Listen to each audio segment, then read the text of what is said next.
Bismillahirrahmanirrahim. Assalamualaikum warahmatullahi wabarakatuh. Waalaikumsalam warahmatullahi wabarakatuh. Oke, perkenalkan kami dari kelompok 1. Di sini kami akan membahas capaian pembelajaran untuk tingkat pendidikan dari SD, SMP, SMA, SMK. Di sini kami telah membagi beberapa bagian dari materi capaian pembelajaran ini. Capaian pembelajaran ini kami ambil untuk kurikulum Merdeka untuk kelompok 1 pada pembelajaran perencanaan pembelajaran. Di sini untuk materi pertama ialah Hasbi Fauzan Ode, materi kedua Muhammad Isar, ketiga Intan Permatasari, keempat Nindri Yuniarti, dan kelima adalah Rikal Jufri. Baiklah, tidak mengulang lagi, berikut penjelasan untuk capaian pembelajaran untuk tingkat pendidikan SD, SMP, SMK, dan SMA. Baik, di sini saya akan menjelaskan tentang pengertian capaian pembelajaran atau CP. Capaian pembelajaran bukanlah istilah asing di dunia pendidikan. Di Indonesia sendiri, istilah CP lebih sering digunakan di dunia pendidikan tinggi. Meskipun demikian, istilah CP sendiri sebenarnya tidak merujuk pada satuan pendidikan tertentu. CP dikenal juga dengan istilah Learning Achievement, Achievement Standard, atau Learning Outcomes. Capaian pembelajaran adalah suatu ungkapan tujuan pendidikan yang merupakan suatu pernyataan tentang apa yang diharapkan, diketahui, dipahami, dan dapat dikerjakan oleh peserta didik setelah menyelesaikan suatu periode belajar. Kondisi ini juga dijalankan oleh sebagian besar negara di Eropa saat ini, yang saat ini menggunakan CP untuk mengungkapkan apa yang mereka harapkan agar diketahui dan dapat dilakukan oleh peserta didik dan memahami di akhir program atau urutan pembelajaran. Capaian pembelajaran biasanya digunakan untuk menentukan tingkat kerangka kualifikasi, menetapkan standar kualifikasi, menjelaskan program dan kursus, mengarahkan kurikulum, menentukan spesifikasi penilaian. Selain itu, capaian pembelajaran secara tidak langsung akan mempengaruhi metode pengajaran, pembelajaran lingkungan, dan praktik penilaian. CP berfokus apa yang diharapkan pada siswa di akhir pembelajaran. Hal ini sejalan dengan pendekatan student center dalam dunia pendidikan. Kondisi ini juga ditegaskan oleh Kenneth et al. 2014 halaman 3 yang menyatakan bahwa tren internasional dalam pendidikan menunjukkan pergeseran dari tradisional pendekatan berpusat pada guru ke pendekatan berpusat pada siswa. Model alternatif ini berfokus pada apa yang diharapkan dari siswa yang harus dilakukan di akhir modul atau program. Oleh karena itu, pendekatan ini biasa disebut sebagai pendekatan berbasis hasil. Sejalan dengan hal tersebut, menurut Gosling dan Moon 2001 pada Mahajan dan Singh 2017 halaman 65 disebutkan bahwa pendekatan berbasis hasil untuk mengajar menjadi semakin populer di tingkat internasional. Bahkan sejumlah negara pun telah mengadopsinya secara progresif dalam kerangka kualifikasi nasional seperti QAA atau Quality Assurance Agency for Higher Education di Inggris, Australia, Selandia Baru, dan Afrika Selatan.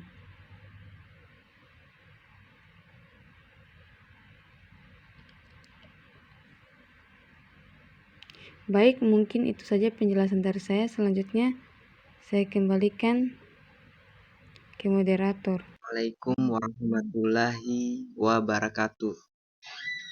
Saya akan menjelaskan materi mengenai tujuan dari capaian pembelajaran.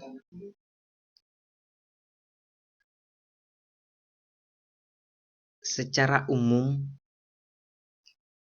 Kemendikbudristek melakukan penyederhanaan kurikulum dalam kondisi khusus atau kurikulum darurat untuk memitigasi ketertinggalan pembelajaran learning loss pada masa pandemi. Hasilnya, dari 31,5% sekolah yang menggunakan kurikulum darurat menunjukkan penggunaan kurikulum darurat dapat mengurangi dampak pandemi sebesar 73% atau literasi dan 86% atau numerasi. Efektivitas kurikulum dalam kondisi khusus semakin menguatkan pentingnya perubahan rancangan dan strategi implementasi kurikulum secara lebih komprehensif. Untuk mendukung visi pendidikan Indonesia dan bagian dari upaya pemulihan pembelajaran, kurikulum Merdeka dikembangkan sebagai kerangka kurikulum yang lebih fleksibel, sekaligus berfokus pada materi esensial pengembangan karakter dan kompetensi peserta didik. Kurikulum ini juga merupakan langkah terobosan untuk membantu guru, kepala sekolah mengubah proses belajar menjadi jauh lebih relevan, mendalam, dan menyenangkan, sehingga peserta didik pun dapat lebih mudah memahami pembelajaran yang dilakukan. Ya, tujuan berdasarkan pendekatan emosional, memberikan fleksibilitas dan dukungan bagi pendidik dalam bergotong royong menciptakan pembelajaran berkualitas yang sesuai dengan kebutuhan pelajar dan kondisi satuan pendidikan. Tujuan pembelajaran pada masing-masing tingkatan. Di tingkat SD, dapat menciptakan pembelajaran menyenangkan melalui media konten yang ditampilkan. Yang kedua, di tingkat SMP dapat menciptakan pembelajaran keberagaman dan kompetensi yang dimiliki siswa. Yang ketiga, di tingkat SMA, menciptakan pembelajaran yang fleksibel namun tetap terfokus pada pengembangan esensial materi, pengembangan karakter, dan kompetensi yang dimiliki siswa. Sekian saya kembalikan kepada moderator. Bismillahirrahmanirrahim. Assalamualaikum warahmatullahi wabarakatuh. Baik, perkenalkan, nama saya Rikal Jufri. Di sini saya akan melanjutkan penjelasan dari teman kelompok saya pada poin capaian pembelajaran pada kurikulum Merdeka. Di sini saya mengambil poin yaitu karakteristik dari capaian pembelajaran untuk kurikulum Merdeka.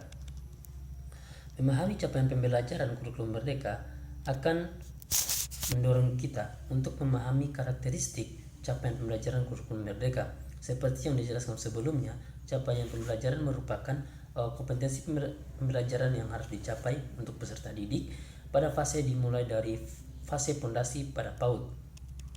Jika dianalogikan dengan sebuah perjalanan berkendara, capaian pembelajaran merupakan tujuan umum dan ketersediaan waktu yang tersedia untuk mencapai tujuan tersebut atau fase. Lalu, apa saja sih karakteristik dari capaian pembelajaran ini untuk kurikulum Merdeka? Yang pertama adalah komprehensif dalam paragraf. Karakteristik pertama capaian pembelajaran kurikulum Merdeka adalah komprehensif dalam paragraf. Dalam capaian pembelajaran, kompetensi yang ingin dicapai ditulis dalam paragraf yang memadukan antara pengetahuan, keterampilan, sikap, atau diposisikan untuk belajar. Sementara karakteristik untuk kompetensi umum yang dikembangkan dinyatakan dalam profil pelajar Pancasila secara terpisah dengan rangkaian sebagai paragraf ilmu pengetahuan yang dipelajari peserta didik menjadi suatu rangkaian yang berkaitan. Yang kedua ialah teori konstruktivisme, di mana capaian pembelajaran kurikulum Merdeka dirancang dengan banyak merujuk kepada teori belajar konstruktivisme dan pengembangan kurikulum dengan pendekatan understanding by design yang dikembangkan oleh Wicks dan Tegi 2005. Dalam kerangka teori ini, yaitu memahami merupakan kemampuan yang dibangun melalui proses dan pengalaman belajar yang diberikan kesempatan pada mereka untuk dapat menjelaskan, menginterpretasi, dan mengaplikasikan informasi menggunakan berbagai perspektif dan berempati atas suatu fenomena. Yang ketiga ialah pemahaman dalam taksonomi Bloom. Apabila merujuk pada taksonomi Bloom, pemahaman dianggap suatu proses berpikir tahap rendah, yaitu atau C2. Namun demikian, konteks taksonomi Bloom sebenarnya digunakan untuk perancangan pembelajaran dan asesmen kelas yang lebih operasional, bukan untuk capaian pembelajaran yang abstrak dan umum. Capaian pembelajaran pada taksonomi Bloom sesuai digunakan untuk menerjemahkan capaian pembelajaran ke tujuan pembelajaran yang lebih konkret. Yang ketiga ialah naskah dari capaian pembelajaran. Naskah capaian pembelajaran terdiri atas rasional. Yang kedua, tujuan, karakteristik dan capaian per fase. Rasional menjelaskan alasan pentingnya mempelajari mata pelajaran tersebut serta kaitannya dengan profil pelajar Pancasila.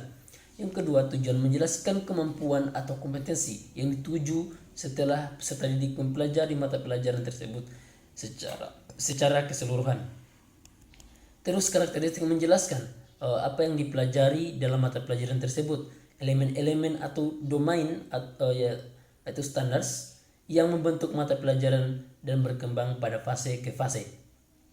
Yang terakhir ialah capaian per fase disampaikan dalam dua bentuk, yaitu secara keseluruhan dan capaian per fase untuk setiap elemen. Oleh karena itu, penting untuk pendidik mempelajari capaian pembelajaran untuk mata kuliah pembelajaran yang berjalan secara menyeluruh. Dalam capaian pembelajaran ini terdapat beberapa pertanyaan refleksi untuk para pelajar.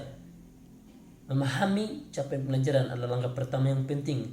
Setiap pendidik perlu familiar dengan apa yang perlu mereka ajarkan, terlepas dari apakah mereka akan mengembangkan kurikulum, alur tujuan pembelajaran, atau silabus sendiri atau tidak.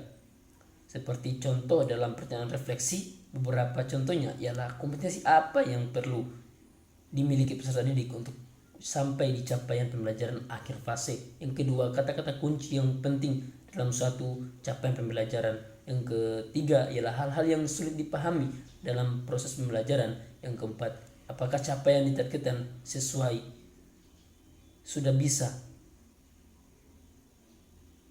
dan sudah bisa atau sudah biasa saya ajarkan.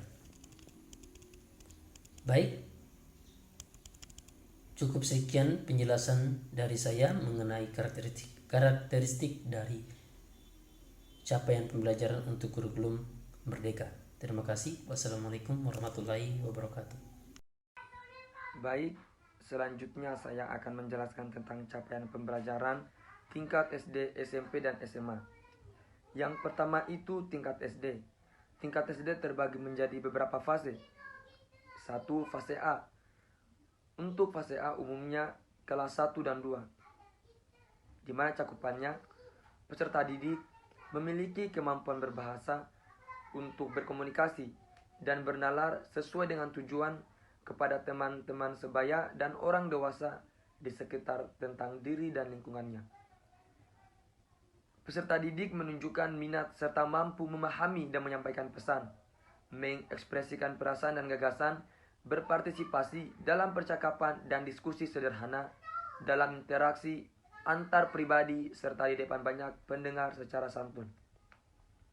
Yang kedua, fase B, umumnya untuk kelas 3 dan 4, di mana peserta didik memiliki kemampuan berbahasa untuk berkomunikasi dan bernalar sesuai dengan tujuan kepada teman sebaya dan orang dewasa tentang hal-hal menarik di lingkungan sekitarnya. Peserta didik menunjukkan minat terhadap teks, mampu memahami dan menyampaikan gagasan dari teks informatif, serta mampu mengungkapkan gagasan dalam kerja kelompok dan diskusi, serta memaparkan pendapatnya secara lisan dan tertulis. Selanjutnya fase C, umumnya untuk kelas 5 dan 6. Pada akhir fase C, peserta didik memiliki kemampuan berbahasa untuk berkomunikasi dan bernalar sesuai dengan tujuan dan konteks sosial. Peserta didik menunjukkan minat terhadap teks, mampu memahami, mengolah dan menginterpretasi informasi dan pesan dari paparan lisan dan tulis tentang topik yang dikenali dalam teks narasi dan informatif. Selanjutnya dalam tingkat SMP yaitu fase D, umumnya untuk kelas 7, 8, dan 9. Pada akhir fase D, peserta didik memiliki kemampuan berbahasa untuk berkomunikasi dan bernalar sesuai dengan tujuan, konteks sosial, dan akademis, di mana peserta didik mampu memahami, mengolah, dan menginterpretasi informasi paparan tentang topik yang beragam dan dan karya sastra. Selanjutnya, tingkatan SMA terbagi menjadi 2 fase. Yang pertama fase E untuk kelas 10. Pada akhir fase E, peserta didik memiliki kemampuan berbahasa untuk berkomunikasi dan bernalar sesuai dengan tujuan, konteks sosial, akademis, dan dunia kerja. Dalam fase E, peserta didik mampu memahami, mengolah, menginterpretasi, dan mengevaluasi informasi dari berbagai tipe teks tentang topik yang beragam. Selanjutnya, fase F untuk kelas 11 dan 12. Pada akhir fase F ini, peserta didik memiliki kemampuan berbahasa untuk berkomunikasi dan bernalar sesuai dengan tujuan, konteks sosial, akademis, dan dunia kerja. Peserta didik mampu memahami, mengolah, menginterpretasi, dan mengevaluasi informasi berbagai tipe teks tentang topik yang beragam. Terima kasih. Selanjutnya saya kembalikan kepada moderator. Baiklah, itulah tadi penjelasan mengenai capaian pembelajaran untuk setiap tingkat pendidikan dari kurikulum Merdeka dari kelompok 1. Mohon maaf apabila ada kesalahan dalam penjelasan kami. Kami dari kelompok 1, akhir kata, wassalamualaikum warahmatullahi wabarakatuh. Waalaikumsalam warahmatullahi wabarakatuh.